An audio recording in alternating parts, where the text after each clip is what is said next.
Dear students, in this session we will discuss about section 3 which is about poetry.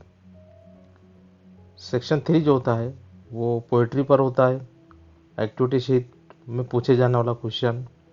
और poetry पर जो total 10 marks के लिए question पूछा जाता है और उस पर पोइट्री पर जो है 2 क्वेश्चंस होते हैं। वो कुछ इस तरीके से होते हैं कि एक्टिविटी नंबर 3 जो होता है उसमें ए दिया जाता है, read the following स्ट्रैक्ट and do the activities. और इसमें जो है क्वेश्चन जो पूछे जाते हैं वो होते हैं 5 मार्क्स के लिए, यानी पोएम पर जो पहला क्वेश्चन होता है वो 5 मार्क्स के लिए होता है। And this activity is based on poetry section. आपकी जो टेक्स्ट बुक है उसमें टोटल 8 पोएम्स दी हुई हैं, उसमें से कोई एक पोएम जो है, एनी वन पोएम और some stanzas of a poem from text book is given. अगर बड़ी पोएम है तो उसमें से कुछ स्टांजास दिए जाते हैं, या फिर एक पोएम जो है वो जो दी हुई 8 पोएम है टेक्स्ट बुक में से जो आपने पढ़ी है उसी में से कोई एक पोएम पर यह एक्टिविटी दी जाती है। उसमें पहला जो क्वेश्चन होता है, जैसे कि आपको बताया गया है कि 5 मार्क्स के लिए क्वेश्चन होता है और उसमें 3 एक्टिविटी थी। तो A1 जो होता है वो होता है सिंपल फैक्चुअल एक्टिविटी होती है, it is for 2 marks.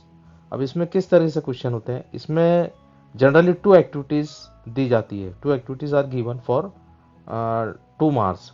And इसमें हो सकता है कि जो एक्टिविटी दी जाए वो क्वेश्चन हो आंसर इन अ सेंटेंस, 2 अलग अलग क्वेश्चंस होंगे, आपको उसका जवाब जो है 2 अलग अलग क्वेश्चन का जवाब एक जुमले में देना रहेगा। ये सिंपल फैक्चुअल क्वेश्चन होते हैं।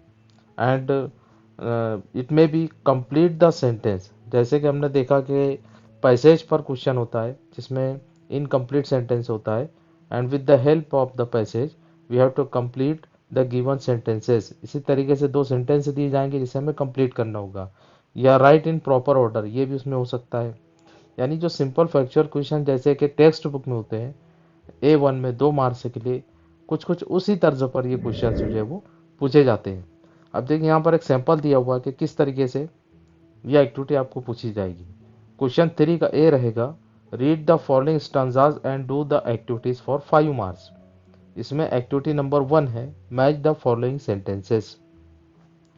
अब देखिए जब कभी भी आपको इस एक्टिविटी को अटेम्प्ट करना है तो उसके लिए सबसे पहले आप क्या करेंगे, जैसे हमने देखा था कि पैसेज में आप जो है पहले पैसेज को रीडिंग करते हैं to find out what is the passage about. इसी तरीके से दी हुई पोएम को आपको रीड करना है, और रीडिंग का आपका पर्पज़ ये रहेगा कि you have to find out कि what is the poem about and which poem is given here, क्योंकि ये जो पोएम है आप पढ़ चुके हैं, ये टेक्स्ट बुक से दी हुई है।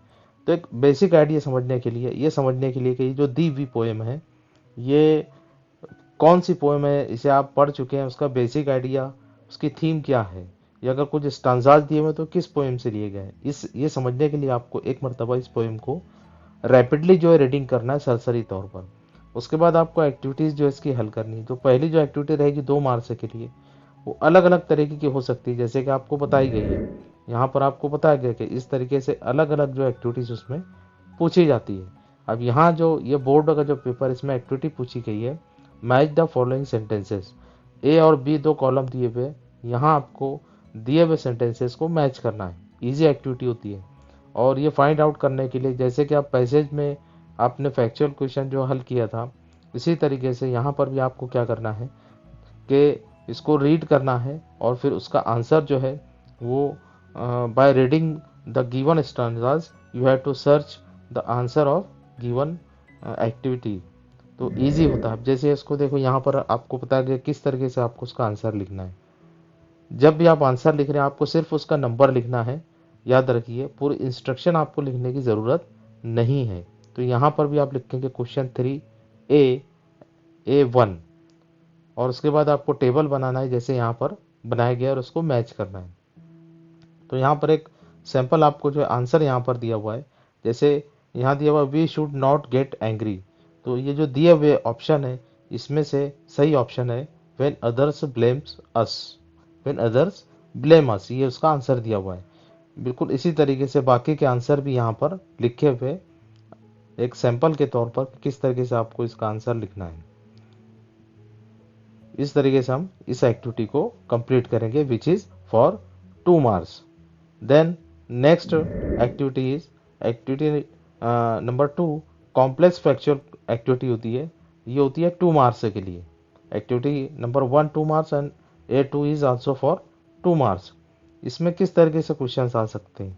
अ complex question is asked, sometimes a complex question में भी आस्क्ड, जैसे कि बिल्कुल इसी तरीके से जैसे कि टेक्स्ट बुक में टेक्सचुअल पैसेज में जो है पूछा जाता है।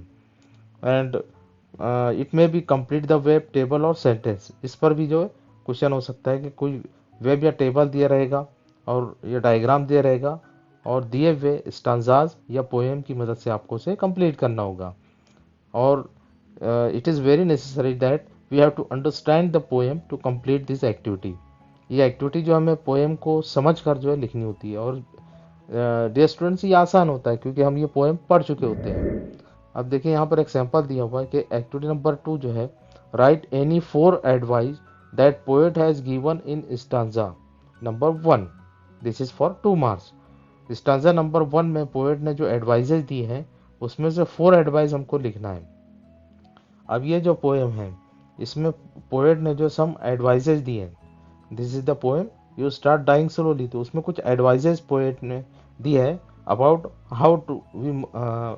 How can we live a happy life and how can we enjoy the life. तो उस पर कुछ एडवाइजेज दी हुई, जैसे यहाँ पर जो क्वेश्चन है उसके मुताबिक हमने लिखा है the poet has given following advises. देखिए जितना सिंपल लैंग्वेज में और छोटे सेंटेंसेस है हमें लिखने की कोशिश करना है। तो 4 एडवाइजेज हमने यहाँ लिखी है। We should not get angry, we should trust ourselves, we should not speak lie and we should not hate others. ये पहले स्टांजा से ये एडवाइजेज हमने यहाँ पर लिखी है। ये हुआ activity number 2 for 2 marks. And last one, activity number 3, the activity is about poetic devices और वोकेबलरी। तो ये जनरली जो पोएटिक डिवाइस पर पूछी जाती है और ये एक्टिविटी होती है फॉर 1 मार्क्स। इसमें मे बी एंटोनिम, सिनोनिम्स या फिगर्स ऑफ स्पीच पर ये एक्टिविटी हो सकती है, या समटाइम्स राइमिंग स्कीम पूछी जा सकती है या राइमिंग वर्ड्स। तो ये तमाम चीज़ें जो हमने इससे पहले जो इस पर डिस्कस किया है, लास्ट जो सेशन से वीडियोज़ है उसमें आपने अगर वो देखा हो तो आप इसको समझ सकते हैं कि हमें किस तरीके से लिखना है। ये 1 मार्क्स के लिए एक्टिविटी होती है। अब यहाँ एक्टिविटी दी हुई है, add your rhyming words in the following pairs. तो यहाँ पर कुछ वर्ड्स दिए हुए और हमें जो है उसी से पेयर करते हुए आवर ओन वर्ड्स से लिखना है। देखिए यहाँ पर दिया हुआ ओन राइमिंग वर्ड्स, यानी समटाइम्स व्हाट हैपन के rhyming words we have to write the rhyming words from the stanzas, लेकिन यहाँ पूछा गया यूर ओन राइमिंग वर्ड्स। तो यहाँ इंस्ट्रक्शंस को समझना हमें बहुत ज़रूरी होता है। जैसे यहाँ पर जो दिया हुआ lies wise and dash dash, aim same dash dash. तो देखिए यहाँ पर आंसर लिखा हुआ है राइमिंग वर्ड्स जो है इसी तरीके से आपको आंसर लिखना है। एक्टिविटी नंबर 3 राइमिंग वर्ड्स और उसके नीचे जो है नंबर 1 एंड 2 लाइज वाइज। अब हमारे ओन वर्ड्स हमने यहाँ लिखे हैं, lies wise nice rise, aim same, ये 2 वर्ड यहाँ पर दिए हुए हमने ऐड किया नेम गेम। अगर एक वर्ड भी हम लिखते तो वो एक्सेप्टेबल होता, लेकिन चूंकि आसान एक्टिविटी हमने एक वर्ड वहाँ पर ऐड और कर दिया है। इस तरीके से ये 5 मार्क्स के लिए जो क्वेश्चन होता है जिसमें 3 एक्टिविटी पूछी जाती है, पहली 2 जो है 2-2 मार्क्स के लिए और तीसरी जो है वो 1 मार्क्स के लिए। इस तरीके से 5 मार्क्स के लिए एक्टिविटी होती है। आसान एक्टिविटी होती है, आप इसकी प्रैक्टिस कीजिए again and again and then you can solve this all activities very easily. So dear students, इस तरीके से हमने इस सेशन में जो है पोएम पर जो एक्टिविटी पूछी जाती है एक्टिविटी शीट में उस पर डिस्कस किया। Now in next session we will discuss about another activity. Till then, good bye.